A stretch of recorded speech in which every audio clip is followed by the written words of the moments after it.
स्वागत है आप सभी का हमारे अपने चैनल जेटकू क्लासेस में। यहाँ पे हम देखने वाले हैं क्लास 10 की एक इम्पॉर्टेंट चैप्टर है अम्ल क्षारक और लवण। उसके कुछ महत्वपूर्ण क्वेश्चन हम देखने वाले हैं, तो आइए वीडियो को शुरू करते हैं। निम्नलिखित में से कौन सा अम्लीय लवण है? तो हम जानते हैं कि अम्ल है ना, जो अम्ल होता है उसमें हमेशा हमको पता है कि H+ आयन होना चाहिए। तो अम्ल में H+ आयन होता है और क्षारक में OH- आयन होता है। तो यहाँ पे देखेंगे हम कि अम्ल हमारे साथ किस में होगा। तो हम देख रहे हैं कि NaHSO4 is the right answer. वो जो पीला जिसको NaCl, वो NaCl नहीं हो सकता, वो उदासीन है। NaCl क्या होता है? उदासीन। तो इसका ऑप्शन नंबर बी सही होगा, क्योंकि इसमें हाइड्रोजन है ना लगा हुआ। तो जिसमें हाइड्रोजन लगा हुआ होगा वो अम्लीय लवण होता है। तो देखते हैं क्वेश्चन नंबर दूसरे को। शून्य पीएच वाला विलयन होता है। तो शून्य पीएच वाला विलयन कब होता है? तो इसको भी हम समझ लेते हैं कि 0 से लेकर के 7 तक अगर पीएच मान है तो वो अम्लीय कहलाता है, वो अम्लीय कहलाता है।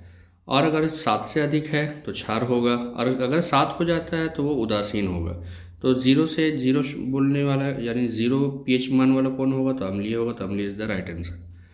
आइए नेक्स्ट क्वेश्चन पे चलते हैं। हाइड्रोजन आयन की प्रकृति कैसी होती है? तो हाइड्रोजन H+ आयन क्या होगा? तो H+ आयन हम जानते हैं कि क्या होगा? अम्लीय होगा। तो आते हैं, अभी मैंने बताया था धोवन सोडा के एक अणु में जल के अणुओं की संख्या कितनी होती है? तो धोवन सोडा है तो हम जानते हैं कि धोवन सोडा का सूत्र होता है Na2SO4 इंटू 10H2O, यानी कि इसमें पानी के जल के कितने अणु लगे होते हैं? तो 10 अणु लगे होते हैं। तो इसका 10 आंसर हो जाएगा।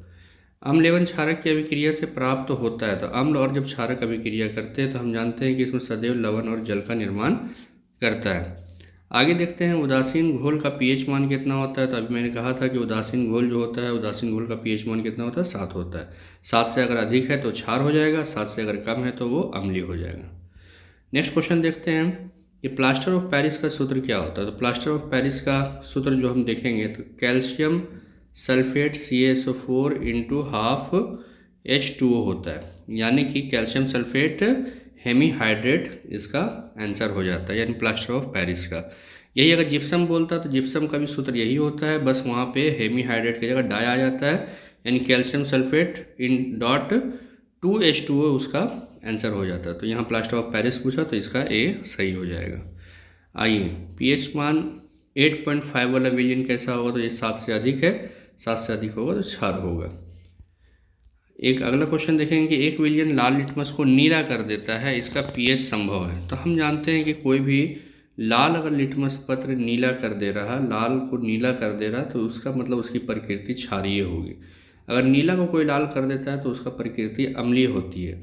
तो यानी कि अगर ये वो क्षार है तो क्षार का जो पीएच मान हम क्या जानते हैं कि 7 से अधिक होता है। तो 7 से अधिक यहाँ पे सिर्फ 8 है, तो 8 आंसर हो जाएगा।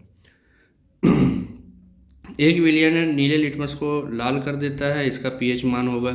तो नीले लिटमस पत्र को लाल कर देता है, मैंने कहा कि अगर नीला को कोई लाल कर दे रहा तो उसका पीएच मान यानी वो अम्लीय होगा, और अम्ल जो है ना हमेशा 7 से कम होता है। तो इसका आंसर 6 हो जाएगा। तो 6 इसका आंसर हो गया। आगे देखते हैं कि अपच का उपचार करने के लिए निम्नलिखित में से किस औषधि का उपयोग करते हैं। तो अपच का उपयोग करने के लिए हम जानते हैं हमेशा एंटासिड है ना, जो एक प्रकार का अम्लीय प्रकृति का होता है, उसका इस्तेमाल करते हैं। और चींटी के डंक एक अम्ल छोड़ जाते हैं जिनके कारण जलन एवं दर्द का अनुभव होता है। यह अम्ल निम्नलिखित में कौन है? तो चींटी के डंक में हम जानते हैं कि कौन सा अम्ल पाया जाता है? तो मेथेनोइक अम्ल पाया जाता है। आगे देखते हैं ऑक्जेलिक अम्ल निम्नलिखित में से किस में पाया जाता है। तो ऑक्जेलिक अम्ल निम्नलिखित में से टमाटर में पाया जाता है। तो इसका आंसर हो जाएगा टमाटर। मैं एक है ना स्पेशल वीडियो बना दूंगा कि किसमें कौन सा अम्ल पाया जाता है ना, उसका वीडियो जल्दी मैं है ना अपने चैनल पे डालूंगा, तो वो आप सब देख लेना। आगे चलते हैं कैल्शियम सल्फेट हेमीहाइड्रेट निम्नलिखित में से किस यौगिक का रासायनिक सूत्र? तो एकदम आसान क्वेश्चन है कि किस यौगिक का हो? प्लास्टर ऑफ पेरिस का होगा। अम्लीय वर्षा के जल का पीएच मान होना चाहिए। तो अम्लीय वर्षा का जो पीएच मान होना चाहिए वो 5.6 होता है। यहाँ से एक हमें क्वेश्चन समझ में आता है कि 5.6 होता है, यानी कि अम्लीय वर्षा का जो पीएच वो अम्लीय होता है।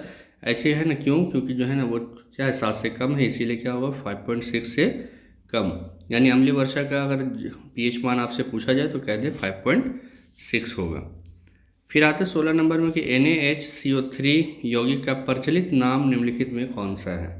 तो ये NaH सोडियम हाइड्रोजन कार्बोनेट जो है, सोडियम हाइड्रोजन कार्बोनेट जो है, ये बेकिंग सोडा का है ना प्रचलित सूत्र है। तो इसका आंसर हो जाएगा बेकिंग सोडा, जिसे हम खाने वाला सोडा भी कहते हैं।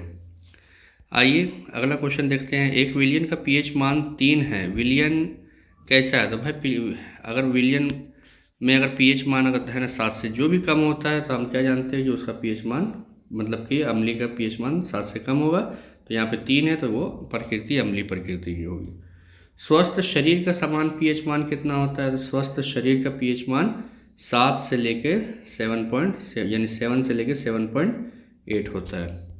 आगे देखते हैं क्षारक के साथ हल्दी का रंग होता है। तो क्षारक के साथ अगर हम हल्दी का रंग देखेंगे तो वो ये नारंगी नहीं बल्कि भूरे कलर का भूरा लाल होता है। आगे देखते हैं 20 नंबर का जो क्वेश्चन है कि सल्फ्यूरिक अम्ल में अम्लीय हाइड्रोजन परमाणु की संख्या कितनी होती है। तो सल्फ्यूरिक अम्ल का सूत्र हम जानते हैं क्या होता है, H2SO4। तो यहाँ पूछा H2SO4 में हाइड्रोजन परमाणु की संख्या कितनी है, तो 2 होता है। तो इसका आंसर 2 देख रहे हैं, हाइड्रोजन में 2 लगा हुआ है ना, तो इसका भी क्या हो जाएगा, आंसर 2 हो जाएगा। तो इसी के साथ ये वीडियो हमारा पूरा होता है ना। नेक्स्ट वीडियो में हम मिलते हैं और भी कुछ इम्पोर्टेंट फैक्ट और कुछ है ना इम्पोर्टेंट चैप्टर्स के साथ। तब तक के लिए आप हमारे चैनल पे बने रहें और हमारे चैनल को लाइक और सब्सक्राइब करें ताकि हमें और भी वीडियो बनाने का मोटिवेशन मिल सके। तो धन्यवाद।